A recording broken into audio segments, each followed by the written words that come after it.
Salut tout le monde, j'espère que vous allez bien. Je suis super content de vous retrouver. Notre thème d'aujourd'hui sera comment garder la motivation. Donc je ne sais pas si vous avez vu ma vidéo précédente dont je parle de l'importance de soulager le cerveau. Il faut savoir que pour se concentrer et être focus dans ce qu'on veut faire, il faut soulager le cerveau, une tâche à la fois. Donc j'essaie de un petit peu expliquer ce thème-là dans la vidéo. Je donne aussi un conseil bonus aux entrepreneurs. Donc si vous avez le temps de la visionner ou de la revisionner, cette vidéo se trouve sur ma page, mais aussi ici sur cette chaîne dans la partie description.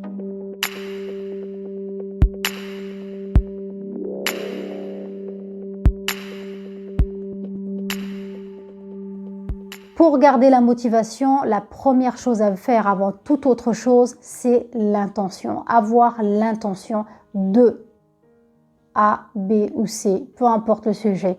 Avoir l'intention de faire, par exemple, si vous avez un examen, de préparer votre examen d'anglais. Avoir l'intention de faire du jogging. Aujourd'hui, j'ai envie de faire 2 heures de sport. Pour faire ce sport, pour courir pendant 2 heures ou être dans la salle de gym pendant 2 heures, il faut avoir l'intention et l'envie de le faire. Donc premièrement, l'intention est très importante parce que s'il n'y a pas un minimum d'intention, il sera très difficile de démarrer la chose. Il sera très difficile, si vous le démarrez, s'il n'y a pas une intention à 100%, de finir cette chose. Souvent, on bâcle très vite ou on remet à demain. Donc premièrement, avoir l'intention. Deuxièmement, avoir un espace travail. Ce conseil, c'est plus pour les personnes qui travaillent déjà dans le privé ou public et qui ont déjà un bureau, ou tout simplement qui travaillent depuis leur maison et qui ont un coin bureau. Donc les personnes qui vont à la bibliothèque, à la librairie ou dans les cafettes, donc il y a des personnes qui travaillent là-bas et préparent leur examen là-bas, ça sera un petit peu différent. J'espère qu'un jour je vais pouvoir trouver du temps pour vous faire un vlog de comment je le fais. Mais en fait, cette partie de cette vidéo, c'est-à-dire avoir un espace travail, concernera plus les personnes qui ont déjà des bureaux dans leur lieu de travail ou qui ont des bureaux chez eux. Si vous n'en avez pas et que vous avez envie de travailler depuis chez vous, j'espère que vous allez pouvoir vous faire un espace bureau, un espace travail, tout simplement parce que chaque chose doit être dans son thème. On sait tous que la cuisine, elle est faite pour cuisiner. On ne peut pas dormir à l'intérieur, c'est fait pour cuisiner. La chambre à coucher est faite pour se reposer et dormir. La salle de séjour est faite pour se décontracter, passer un bon moment devant un film ou un match de foot, etc. Donc chaque chose dans son thème. C'est pour ça que je vous propose en fait dans ce deuxième exemple l'espace travail, tout simplement parce qu'il faut que vous soyez dans le thème, dans la concentration, et justement quand on est dans la concentration, si on a envie de garder la motivation, il faut un peu d'effort. Donc cet espace travail est vraiment très important. Si vous pouvez vous acquérir, avoir une table, une chaise, alhamdulillah. Sinon, écoutez, de nos jours, tout se recycle. Donc vous pouvez recycler de vieux matériel ou bien le fabriquer vous-même. Ou bien, je ne sais pas si vous êtes dans des groupes Facebook, mais il y a des groupes appelés les bons plans. Donc dans ces groupes-là, il y a des personnes qui revendent leur matériel à des prix vraiment symboliques, hein, pas du tout cher. Il y a aussi, j'ai vu qu'il y avait certaines personnes, surtout des expats, qui une fois qu'en fait ici ils ne trouvent pas des personnes pour acheter leur matériel, au lieu de les jeter, ils les offrent. Donc moi j'ai vraiment vu quelques personnes faire des annonces sur ça, donner des matériels gratuitement.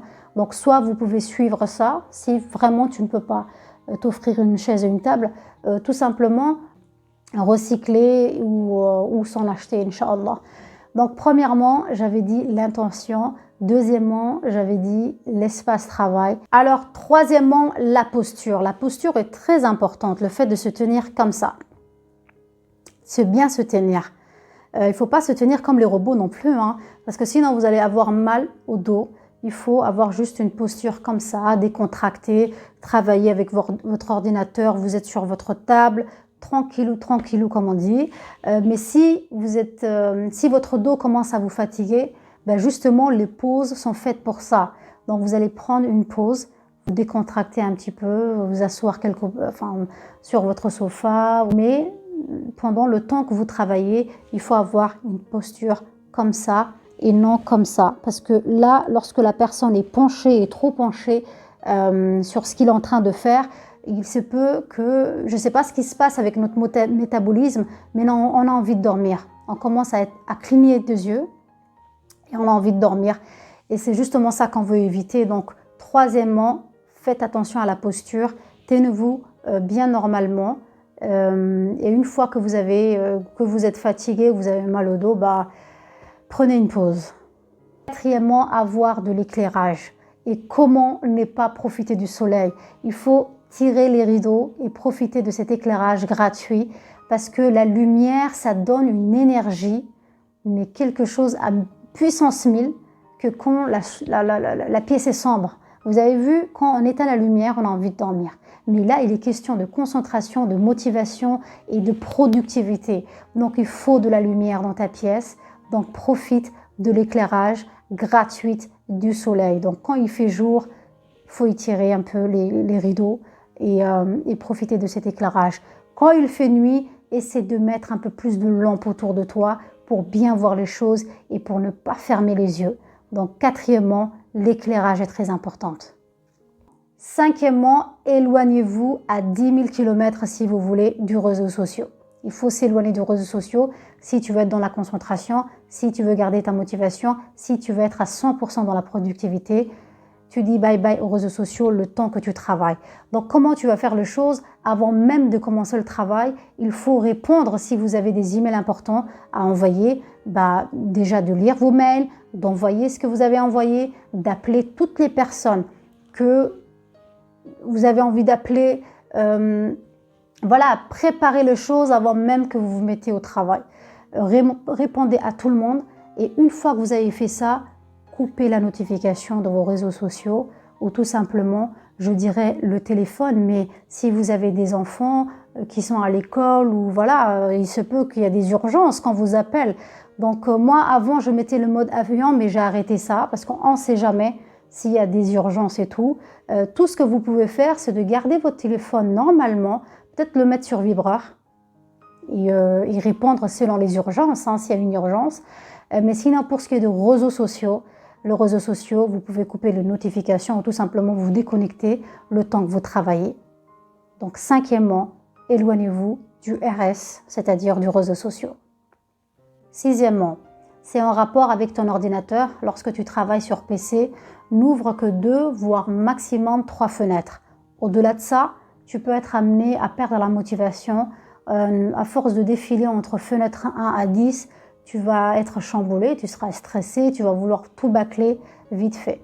Donc, vaut mieux n'ouvrir que 3 pages. Et il faut savoir que lorsqu'on travaille, il faut faire les choses étape par étape, tâche par tâche, phrase par phrase. Si tu veux chercher des définitions, par exemple, fais les choses par étapes. Essaie de chercher ta définition dans la première fenêtre que tu as ouverte.